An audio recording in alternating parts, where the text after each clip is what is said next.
السلام علیکم ورحمۃ اللہ وبرکاتہ۔ آج ہم العربیۃ للطالبین حصہ اول درجہ اولی میں جو کتاب پڑھائی جاتی ہے اس کے پہلے سبق کی 7ویں مشق پڑھیں گے۔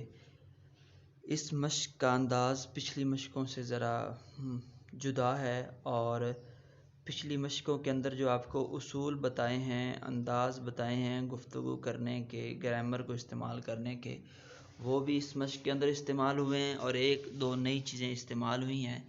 سب سے پہلے جو نئی چیز استعمال ہوئی ہے وہ یہ ہے، پچھلی فصلوں میں، پچھلی مشقوں میں ہم نے ماں اور ماذا یہ استفہام کے طور پر سوال پوچھنے کے لیے استعمال کیا۔ اس مشق کے اندر سوال پوچھنے کے لیے حل کا استعمال کیا جائے گا، یہ بھی استفہام کے لیے آتا ہے، یعنی سوال پوچھنے کے لیے۔ اور دوسرا یہ ہے حرف ایجاب نعم، اس کا مطلب ہے جی ہاں، جیسے ہم بولتے ہیں نا یس، کیا آپ نے یہ کام کیا؟ جی ہاں میں نے کیا ہے، تو نعم یہ جی ہاں کا معنی دیتا ہے۔ باقی اسمی وہ یا متکلم کے ساتھ، اور اسمو کا اور اسمو کی یہ وہ مذکر اور مؤنث کی ضمیروں کا جیسے استعمال کرنا ہے۔ اور جو اس کے اندر انداز گفتگو کا وہ یہ ہے، پچھلی جو مشقیں تھی اس کے اندر تو یہ تھا کہ آپ جس سے پوچھ رہے ہیں آپ کو اس کا نام نہیں پتہ ہوتا، آپ ڈائریکٹ اس کا نام پوچھنا چاہتے ہیں۔ اور اس مشق کے اندر جیسے ہم اردو کے اندر گفتگو کرتے ہیں، کیا آپ احمد ہیں؟ آپ کا نام احمد ہے؟ کیا آپ کا نام بکر ہے؟ یعنی کہ ہمیں ذہن کے اندر نام تو ہوتا ہے لیکن وہ پختہ یقین نہیں ہوتا کہ واقعی اس کا نام یہ ہے، تو ہم وہ یقین حاصل کرنے کے لیے حال یہ سوال استعمال کرتے ہیں اور سوال پوچھتے ہیں، اور پتہ چل جائے کہ واقعی جو میرے ذہن میں اس کا نام آ رہا ہے وہ وہی ہے۔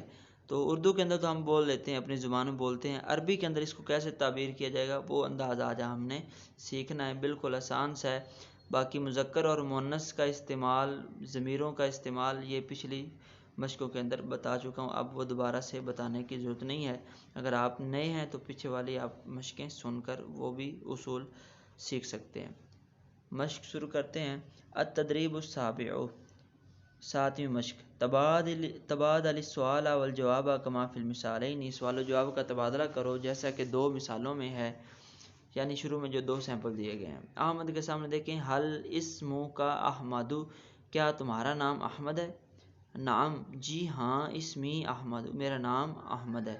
اس میں دیکھیں ایک تو حل استفہام کے لیے، سوال پوچھنے کے لیے استعمال کیا، اور آگے جو اسمو کا آیا ہے یہ مذکر کے حساب سے آیا ہے کیونکہ ہم مذکر سے پوچھ رہے ہیں۔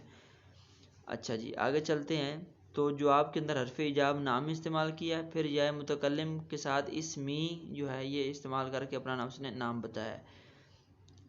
اور جو ہم نے پیچھے اصول پڑھے ہیں کہ ہم آنا کے ساتھ بھی جو ہے جواب دے سکتے ہیں، تو آپ یہاں پہ یہ بھی کہہ سکتے ہیں نعم انا احمد، جی ہاں میں احمد ہوں۔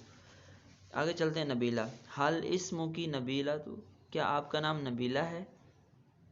نعم اسمی نبیلہ، تو جی ہاں میرا نام نبیلہ ہے۔ یہاں پہ بھی دیکھ لیں اسمو کی مؤنث کے حساب سے آیا ہوا کاف زیر کی، اور حل اور نام وغیرہ یہ سارے ویسے استعمال کیے گئے ہیں۔ ریان کے سامنے دیکھیں، حل اسمو کا ریان ہو، کیا تمہارا نام ریان ہے؟ نعم اسمی ریان ہو، جی ہاں میرا نام ریان ہے۔ زینب، حل اسمو کی زینب، کیا آپ کا نام زینب ہے؟ نعم اسمی زینب، جی ہاں میرا نام زینب ہے۔ نبیل، حل اسمو کا نبیل، کیا آپ کا نام نبیل ہے؟ نعم اسمی نبیل، جی ہاں میرا نام نبیل ہے۔ حل اسمو کی سمیرہ، تو کیا آپ کا نام سمیرہ ہے؟ نعم اسمی سمیرہ، تو میرا نام سمیرہ ہے۔ ہم آگے والے صفحے کے اندر چلتے ہیں تو وہاں پر بھی یہی طریقہ آپ نے ذہن میں رکھنا ہے۔ جی یہاں پر بھی دیکھیں کریم لکھا ہوا ہے، تو آپ سوال بنائیں گے حل اسمو کا کریم، کیا آپ کا نام کریم ہے؟ جواب آئے گا نعم اسمی کریم، جی ہاں میرا نام کریم ہے۔ آمنہ، تو ان کے سامنے دیکھیں، حل اسمو کا آمنہ، تو کیا آپ، حل اسمو کی کیونکہ آمنہ مؤنث، حل اسمو کی آمنہ، تو کیا آپ کا نام آمنہ ہے؟ نعم اسمی آمنہ، میرا نام آمنہ ہے۔ سالم، حل اسمو کا سالم، کیا آپ کا نام سالم ہے؟ نعم اسمی سالم، جی ہاں میرا نام سالم ہے۔ حل اسمو کی سلوہ، کیا تمہارا نام سلوہ ہے؟ یہ مؤنث کا ایک نام ہے۔ جی ہاں، نعم جی ہاں اسمی سلوہ، میرا نام سلوہ ہے۔ حل اسمو کا عمر، کیا آپ کا نام عمر ہے؟ نعم اسمی عمر، جی ہاں میرا نام عمر ہے۔ حل اسمو کی مریم، کیا آپ کا نام مریم ہے؟ نعم اسمی مریم، میرا نام مریم ہے۔ یہ پوری مشق کے اندر غور کریں تو اسم کا اور اسم کی یہ کب کا اور کب کی لگانا ہے، یہ طریقہ پچھلی والی مشقوں میں بتا دیا مذکر اور مؤنث کے حساب سے۔ پھر اسمی لگانے کا جو طریقہ تھا، یہ کیوں لگاتے ہیں، وہ بھی آپ کو بتا دیا ہے۔ اور اس کے اندر جو نیا انداز ہمیں پتہ چلا ہے وہ بھی آپ کو شروع میں بتا دیا ہے، اور مجھے امید ہے کہ آپ کو یہ سبق بھی سمجھ آ گیا ہوگا۔ انشاءاللہ اگلے سبق کے اندر پھر ملاقات ہوگی، تب تک کے لیے اللہ حافظ۔